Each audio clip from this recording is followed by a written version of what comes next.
Want to hear something wild? The most powerful empire in human history actually spent most of its existence desperately trying to hide from the rest of the world. Seriously, it sounds completely backward, but it's totally true. So, how exactly did a once insignificant nation practically stumble its way into absolute, unmatched global dominance? Let's get right into it. Get a load of this number, 130,000.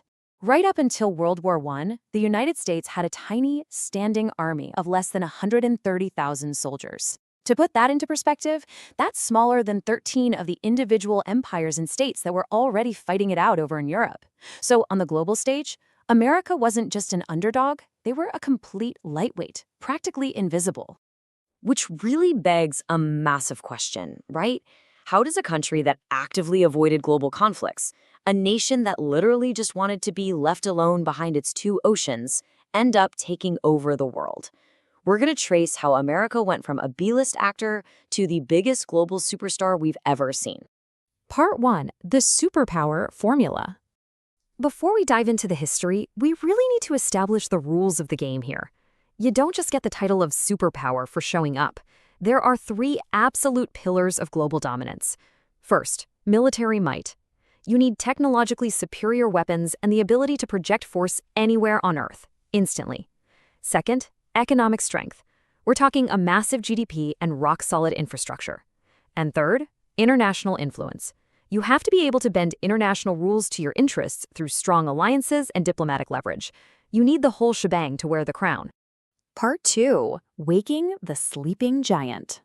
What's super fascinating here is that America repeatedly tried to ignore those 3 pillars entirely. They wanted absolutely nothing to do with them.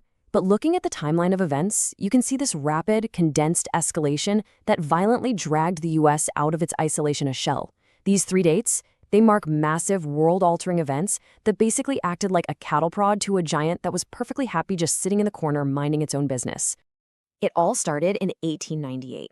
America absolutely shocked Europe by ballooning its tiny military from 30,000 men to 220,000 men in a matter of months. Then, they turned around and completely crushed the Spanish Empire in a mere 6 weeks, swallowing up territories far from home like the Philippines. Almost by accident and super quickly, America built a mini-empire and put the whole globe on notice. Then came World War I. At its peak, America was dropping a staggering 10,000 soldiers a day into France. I mean, that was an unprecedented logistical miracle at the time. After the war, American politicians even proposed the League of Nations to ensure global peace. But, and here is the crazy part, they quickly abandoned their own idea. They literally refused to join the international community they had just helped design and retreated right back into total isolationism. They just slammed the door shut.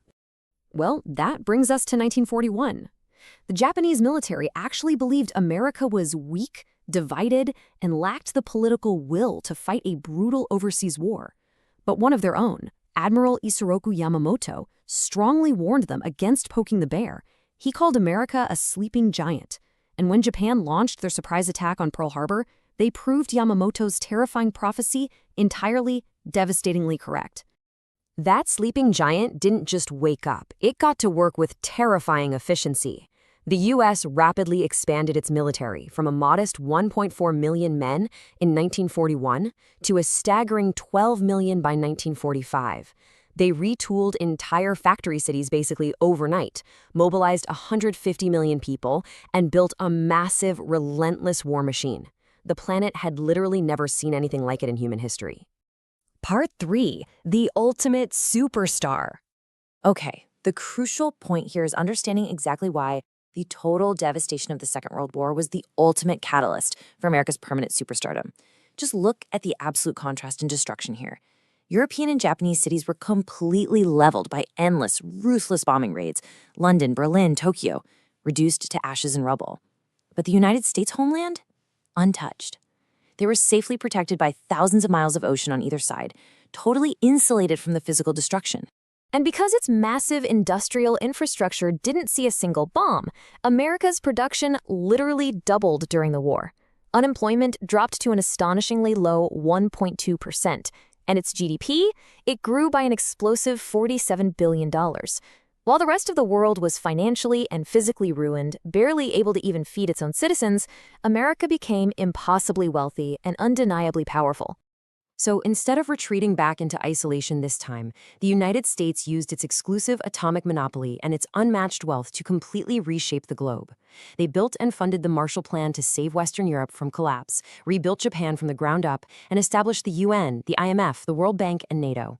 They essentially laid the foundation, funded the infrastructure, and wrote the rules for the modern free world. Part 4. The last superpower standing. Fast forward to today, and we have to ask, who is currently stepping into the ring to challenge this crown? For a long time, the reborn Russian Federation attempted to challenge American dominance.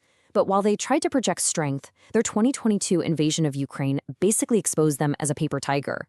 Facing vastly superior Western weaponry and suffering from a tattered economy with little global influence, Russia just no longer meets those 3 key qualifications of a superpower we talked about earlier.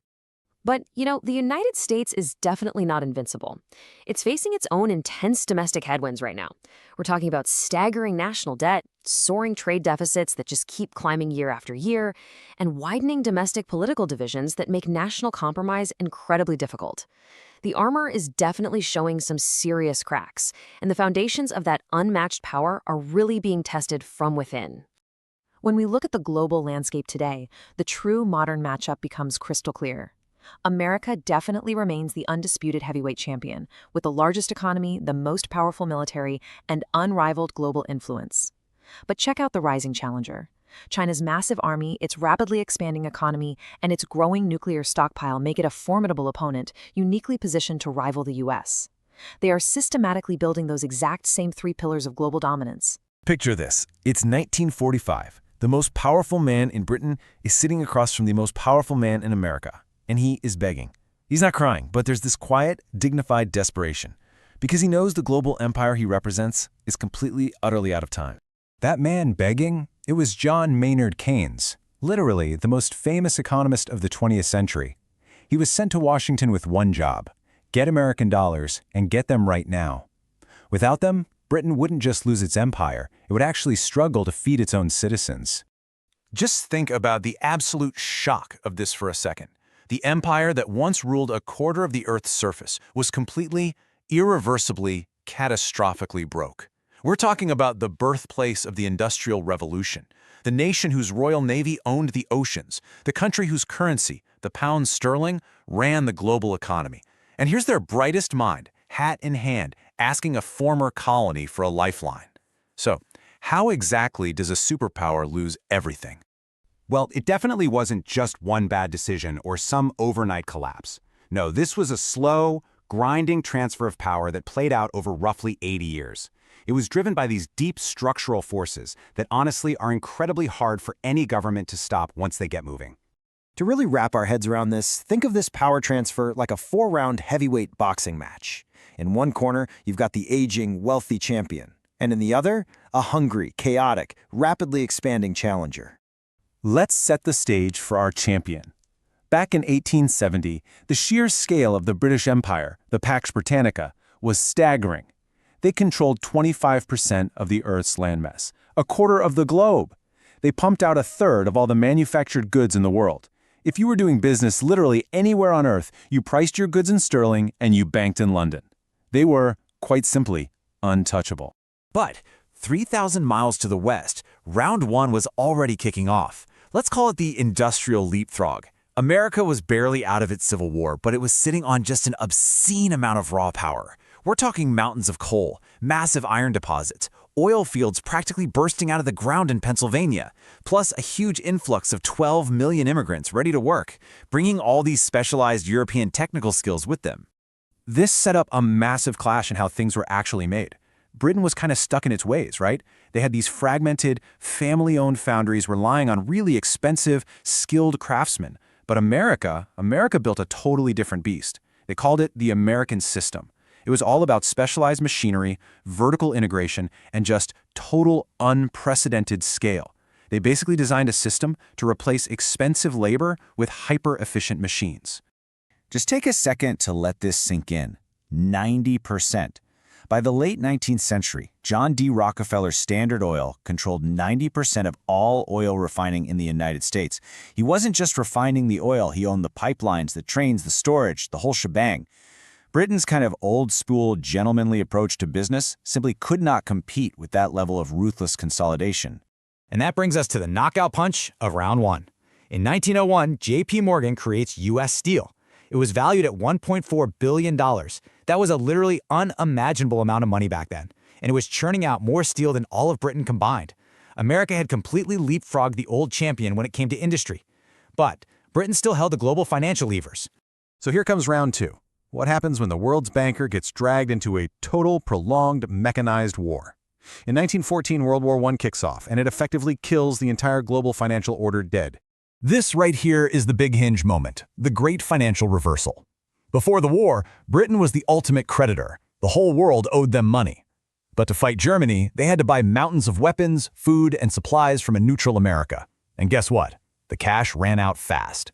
They had to liquidate their overseas assets, sell off their gold, and start borrowing massively from Wall Street guys like J.P. Morgan Jr.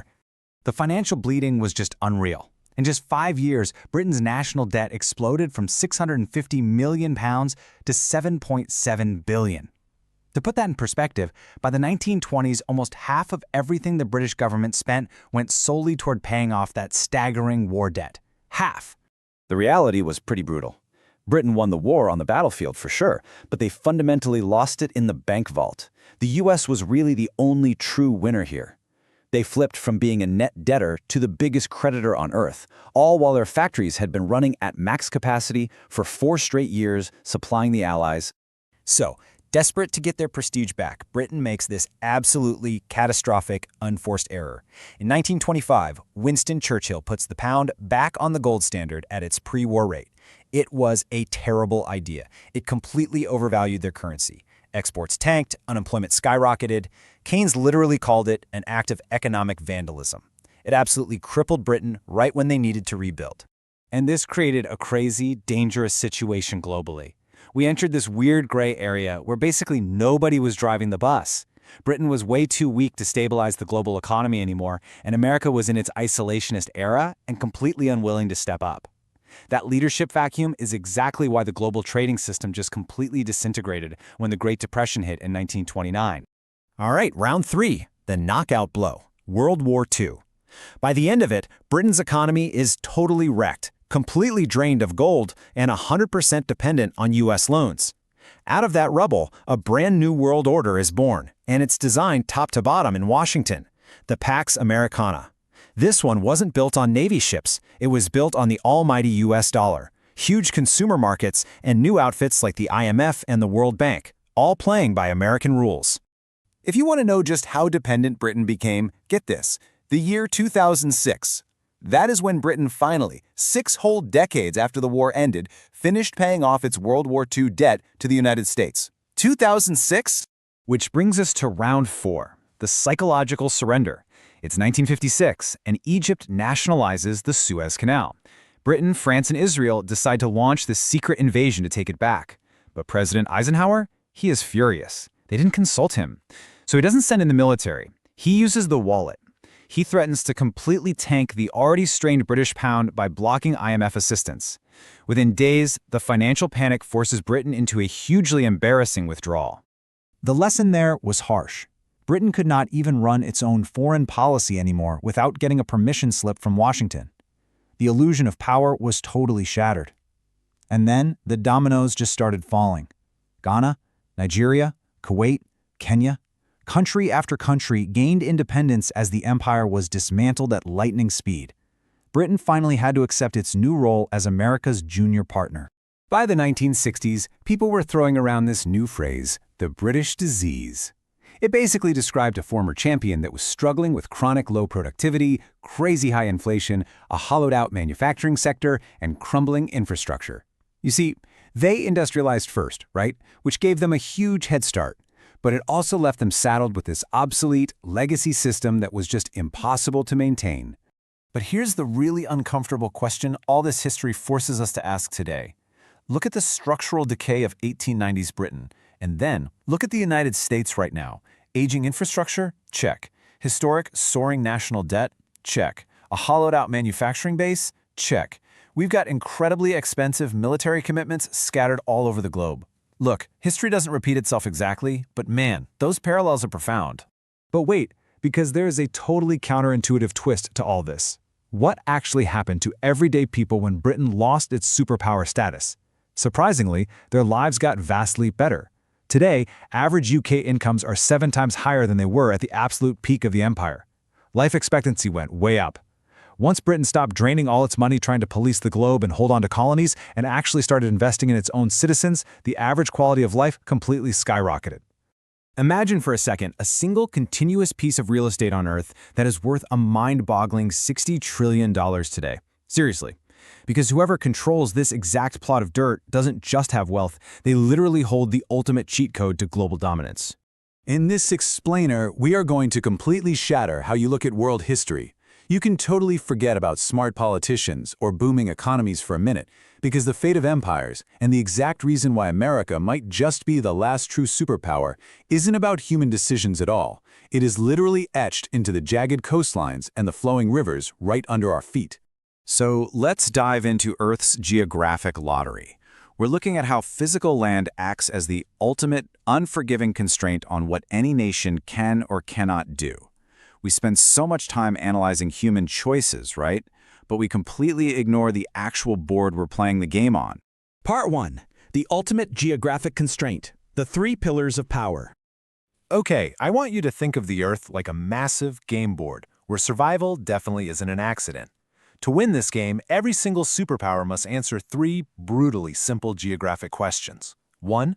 Can you easily feed your people? 2. Are your borders naturally protected from invading armies? And 3. Do you have a cheap, reliable way to move goods and trade? It's really that simple. If the land you live on says no to any of these, your empire's pretty much doomed. Take early Egypt, for example. They pulled the absolute winning ticket here. They got the Nile, which is this totally flat, highly predictable river that made growing food and transporting goods effortless. And better yet, they were perfectly buffered by brutal, uncrossable deserts on both sides. Because of this flawless physical setup, they rode an astounding 3,300-year winning streak. Moving on to Part 2. The greatest real estate deal, winning the geographic lottery. Let's fast forward to the modern era, where one single transaction basically locked in America's destiny. Back in 1803, Napoleon sold the Louisiana Territory to the U.S. for just $340 million in today's money. And get this, he mostly did it just to screw over his rival England. By doing so, he accidentally handed America that priceless $60 trillion piece of real estate we talked about, generating a 17 million % return on investment that literally changed the world forever. So why exactly is that specific land worth $60 trillion? Well, it's all about the Mississippi Basin. It is the ultimate superpower cheat code, holding the greatest expanse of prime farmland the world has ever seen. But here's the kicker. Farming is totally useless if you can't move the crops. The Mississippi River system gives the U.S. more navigable miles of flat, easily traversable river than the rest of the entire world put together. It acts as a massive, free, natural highway straight down to the ocean. And the geographical blessings didn't even stop there. When you combine that incredible interior river system with an east coast carved by ancient glaciers, you get these natural deep water ports that miraculously never freeze in the winter. Then you add in 2 massive oceans. We're talking a 3,000-mile blue buffer separating the U.S. from a constantly warring Europe and a 4,500-mile buffer from Asia. The U.S. was dealt a flawless, unbeatable geographic hand. Feed your people? Check. Hard to invade? Yes. Easy to trade? Absolutely. Which brings us to Part 3. Why rival nations struggle. Eliminating the competition. Let's flip the board for a second and systematically expose the fatal flaws holding rival nations back. Take China, for instance. Despite having a massive economy, they are caught in a massive geographic trap. They only have access to one ocean, the Pacific, and that access is entirely gated by a chain of islands controlled by nations that aren't exactly their best friends. To make matters worse, 80% of their oil flows through a narrow, easily blocked choke point called the Malacca Strait. Because their water access is so incredibly vulnerable, they're forced to spend tens of billions of dollars trying to carve practically impossible overland pipelines through massive mountain ranges just to try and reach the Indian Ocean. Next up, Part 4, the smooth coastline curse, Africa's geographic nerf. Now, despite having unimaginable natural resource wealth, the entire continent of Africa was dealt a brutal geographic hand. Just look at their river systems. Unlike the flat, boat-friendly paradise of American rivers, the mighty Congo River is an absolute nightmare for trade. Just 90 miles from where it meets the ocean, the river drops off a massive geographic step. We're talking catastrophic drops, 20-foot standing waves, and whirlpools so huge they literally look like CGI. Because boats cannot travel from the ocean into the interior, 2/3 of Central Africa is entirely cut off from the global maritime trade network. And the hits just keep coming. This data is actually jaw-dropping. Africa holds 20% of the world's landmass, yet possesses less than 5% of the global coastline. How is that even possible? Well, because Africa's coast was largely untouched by the glaciers of the last ice age, it's remarkably smooth. It entirely lacks the deep, jagged indentations that naturally form deep-water harbors. Without those jagged cuts to break up the ocean currents, shifting sands constantly block what little ports they do have. Before modern heavy machinery came along, establishing massive trade ports there was virtually impossible. Let's look at Part 5, Flat Plains and Flying Machines, the Fall of Former Empires. So how exactly does geography cause an empire to fall? Well, let's quickly examine why Russia's geography keeps its generals up at night in a perpetual state of paranoia. First off, it sits on a painfully flat expanse of land stretching all the way to Europe. It is so easily invadable that European armies have literally just marched straight into Moscow. Second, despite its massive size, it desperately lacks multiple deep, warm water ports connected to its mainland. To reach the open Atlantic, their ships have to pass through narrow choke points controlled by other countries. Russia is so geographically desperate for secure ocean access that they actually eagerly await the polar ice caps melting just to get a usable northern port. Now, on the flip side, consider the mighty British Empire. For centuries, their island geography provided a perfect 360-degree oceanic moat, protecting them from a constantly warring European continent. But as you know, geography is only an advantage until technology overrides it. The invention of the airplane completely destroyed Britain's geographic moat. It reduced the crossing of the English Channel from a slow, dangerous boat ride into a mere 30-minute bomber flight straight to downtown London. Once that geographic invincibility vanished, the safe money naturally fled across the Atlantic to the heavily buffered United States. Which leads us to Part 6, the American Decline Myth, 100 Years of Wrong Predictions. So, that brings us to today. If you're constantly hearing chatter about the imminent collapse of America, take a look at this. We've been hearing panicky predictions about the end of the American era since at least 1930. But these predictions entirely ignore the physical reality of the board we are playing on. Since 1945, thanks to the threat of nuclear weapons, borders have largely locked into place. You can't just easily invade and conquer your neighbor anymore. And through all of this, the U.S. geographic advantages, the rivers, the prime farmland, the dual ocean buffers, the deepwater ports, have remained completely untouched. Because human civilization is ultimately anchored to the unchanging physical land it sits upon. And this leaves us with one final, undeniable reality to consider. We can debate politics, we can analyze economies, and we can track cultural shifts all day long. But unless plate tectonics literally shift, unless the rivers dry up and the oceans boil away, the ultimate superpower cheat code belongs permanently to America. So ask yourself, until the very land beneath the nation's feet physically changes, can any rival country ever truly rewrite the map?